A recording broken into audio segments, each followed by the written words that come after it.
Fala galera, tudo beleza com vocês? Tá começando mais um Química com Dudu. E a aula de hoje vamos falar sobre as dispersões. Aí a gente entra em colóides, suspensões e soluções. Como sempre, pega o controle, dê start. Não esqueça de deixar aquele like e inscrever-se no canal. Então, bora pro vídeo!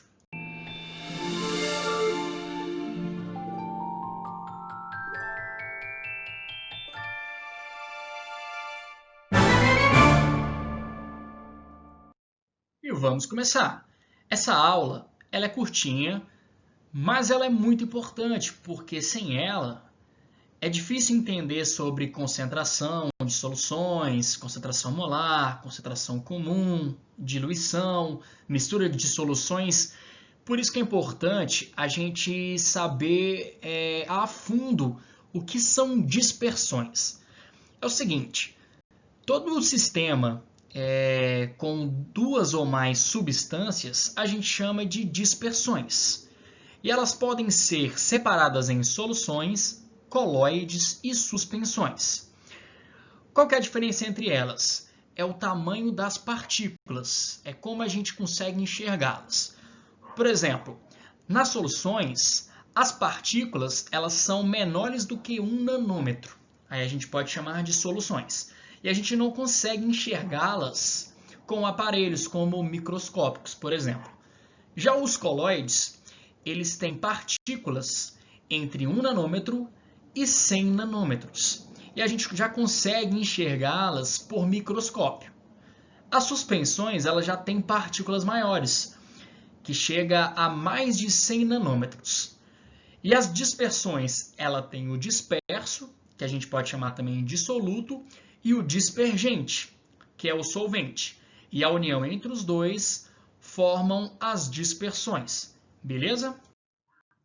E o primeiro caso que iremos ver será sobre as suspensões, que são misturas heterogêneas e os dispersos eles são visíveis a olho nu, pois as partículas elas são maiores do que 100 nanômetros. Um exemplo de suspensão é a água barrenta. A gente consegue ver as partículas de areia e de argila dentro do sistema. E para a gente separar o disperso do dispergente, ou o soluto do solvente, é só a gente fazer uma filtração simples, pois os dispersos eles são grandes. Beleza? Ah, os colóides.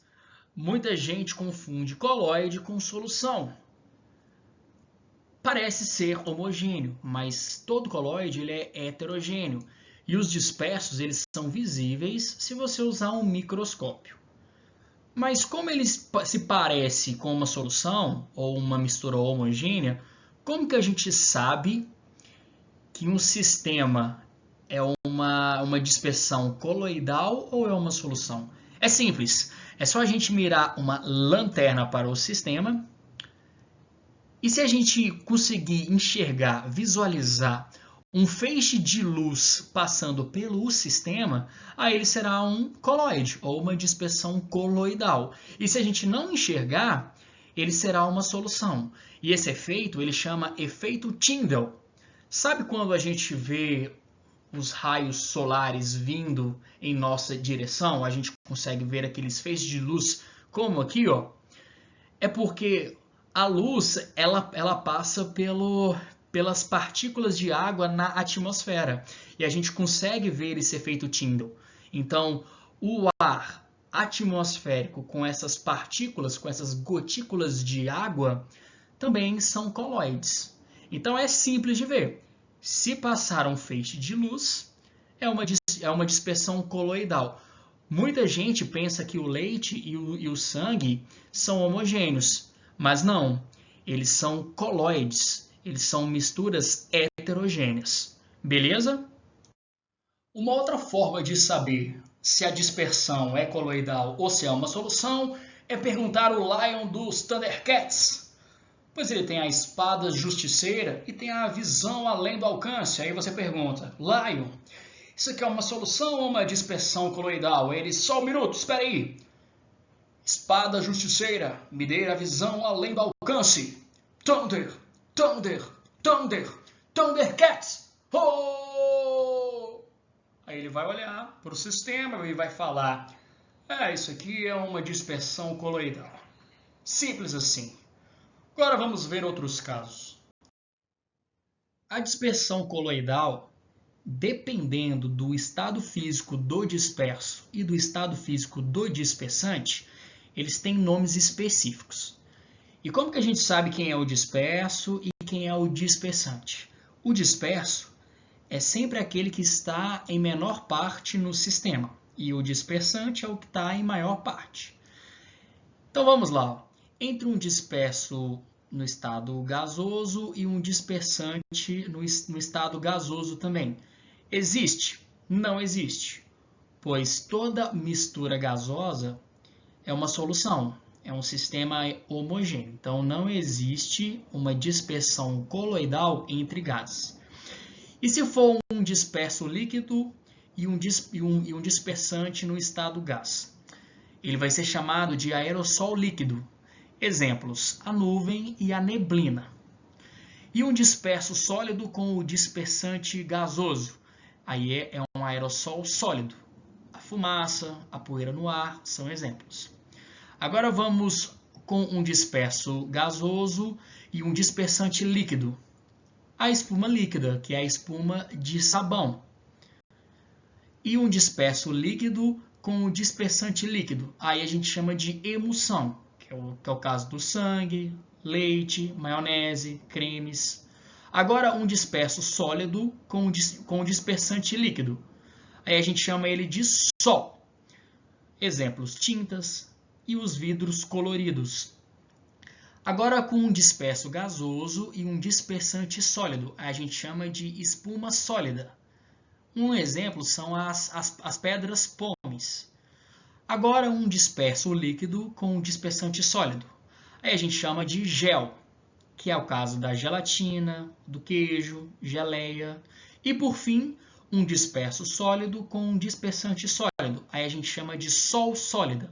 O exemplo: rubi, safira e algumas ligas metálicas, pois existem ligas metálicas que vamos ver mais à frente, que elas são homogêneas, aí elas já entram como sendo uma solução. Mas algumas ligas metálicas, elas são uma dispersão coloidal.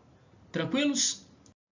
E agora vamos falar de soluções, que são misturas homogêneas, ou seja, aquelas misturas que possuem apenas uma fase. Beleza? As soluções, elas podem ser uma mistura entre líquidos. Um exemplo é o álcool 70, que é uma mistura de álcool etílico mais água. As soluções também podem ser misturas gasosas. O exemplo é o ar atmosférico, que tem vários gases misturados ali. Entre eles o CO2, o CO, o H2, o O2, o N2, entre outros. As soluções, elas podem ser também uma mistura entre sólidos. O exemplo é o bronze. Olha o bronze aqui, é do Flamengo. O bronze é uma mistura, é uma liga metálica feita de cobre mais estanho. Beleza? As soluções também podem ser entre gás mais líquido.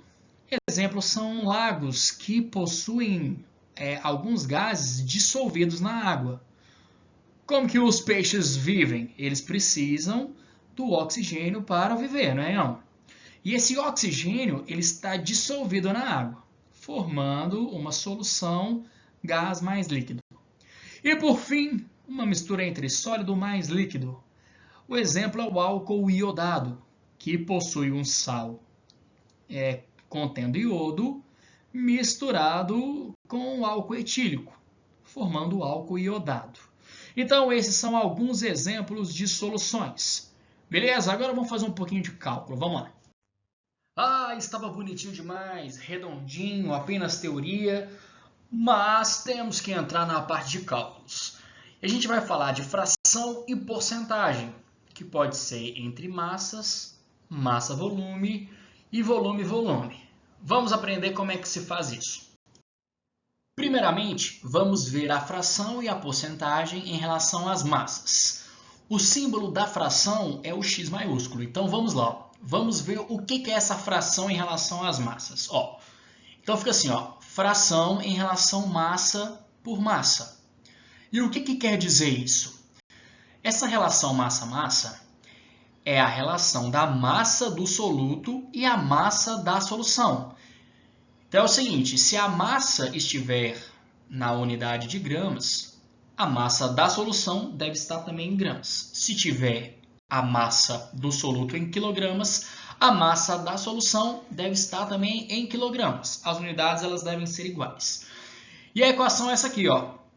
Fração em massa é igual a massa do soluto sobre a massa da solução. Lembrando que as unidades elas devem ser iguais. Um exemplo, ó. Uma solução de NaCl contém 40 gramas de NaCl em 500 gramas de solução. Calcula-se assim, ó. A fração da massa é igual à massa do soluto sobre a massa da solução. Então, eu tenho 40 gramas de soluto, que é o NaCl, em 500 gramas de solução. Aí você fazendo essa conta, fica igual 0,08. Qual que é a unidade, Dudu? Nenhuma. Você vai cortar o grama com o grama e ela fica sem unidade. Então, a fração em massa é de 0,08.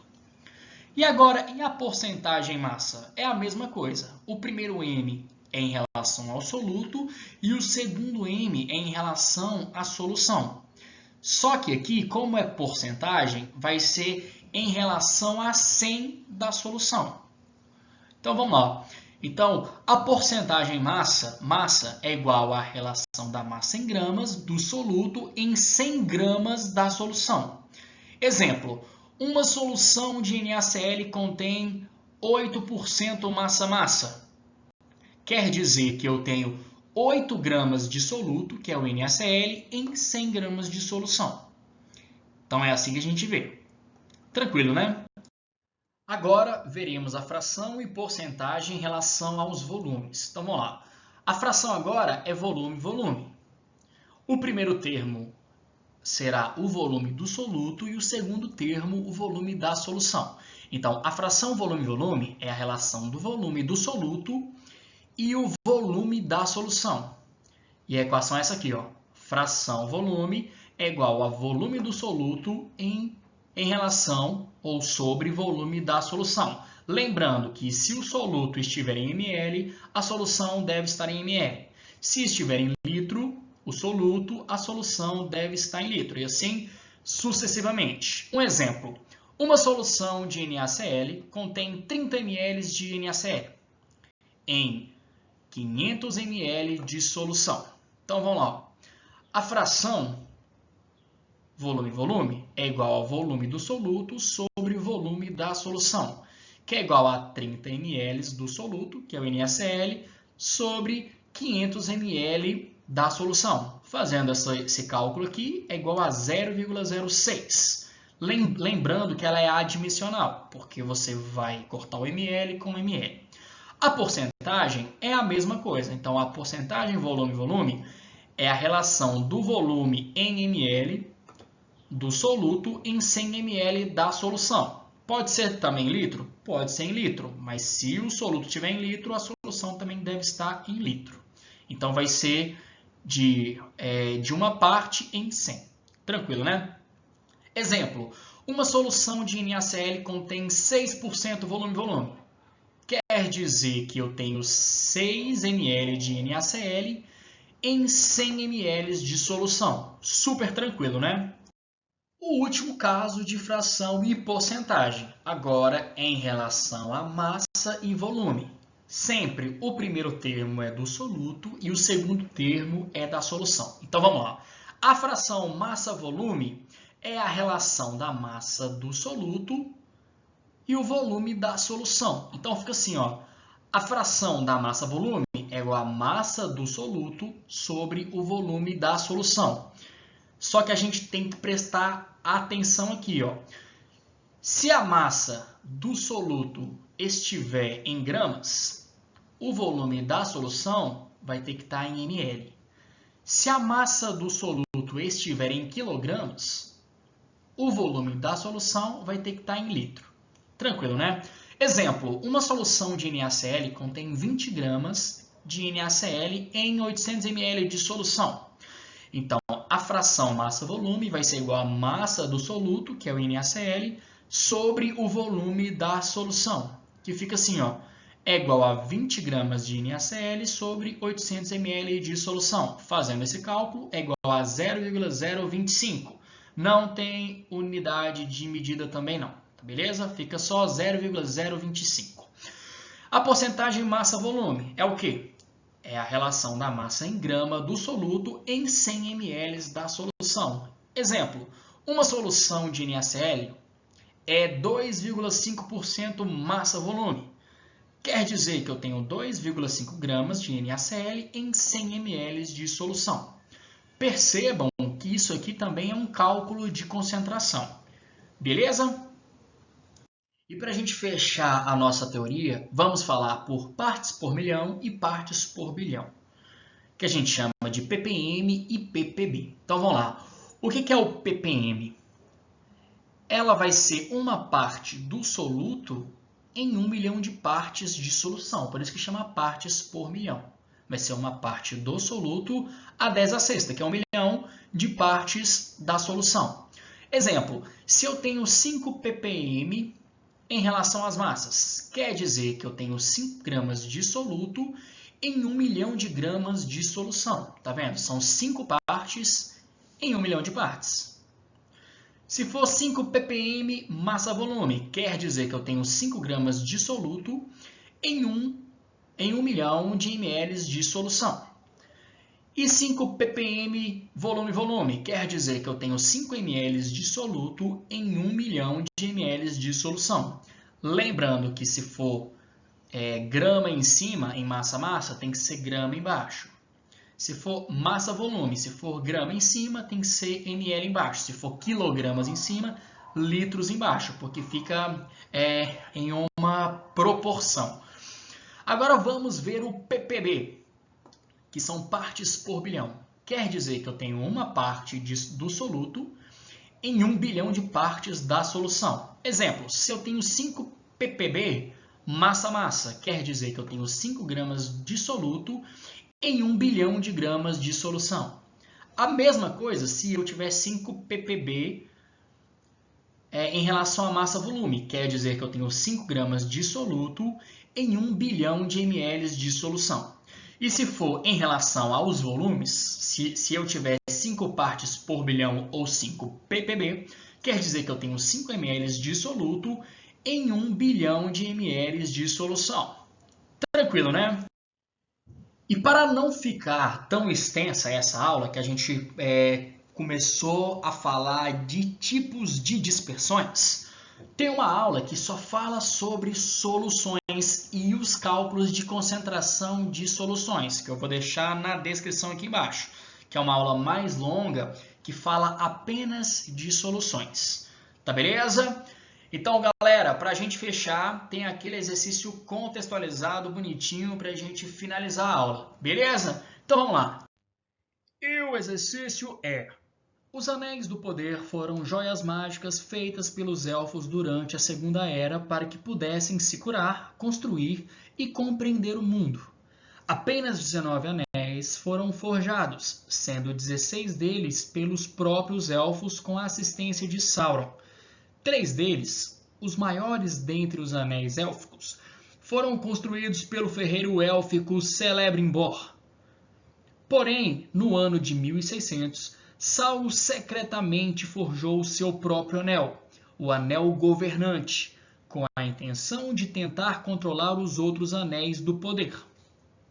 O Anel Governante foi feito com uma mistura de ouro e cobre, formando uma solução de ouro de 75% massa-massa. Sabendo que o anel do Sauron possui 400 gramas, qual a massa do ouro em gramas presente neste anel? Vamos fazer? Essa questão é super tranquila de fazer. Vamos lá. A gente tem que o anel é uma solução de ouro de 75% massa-massa.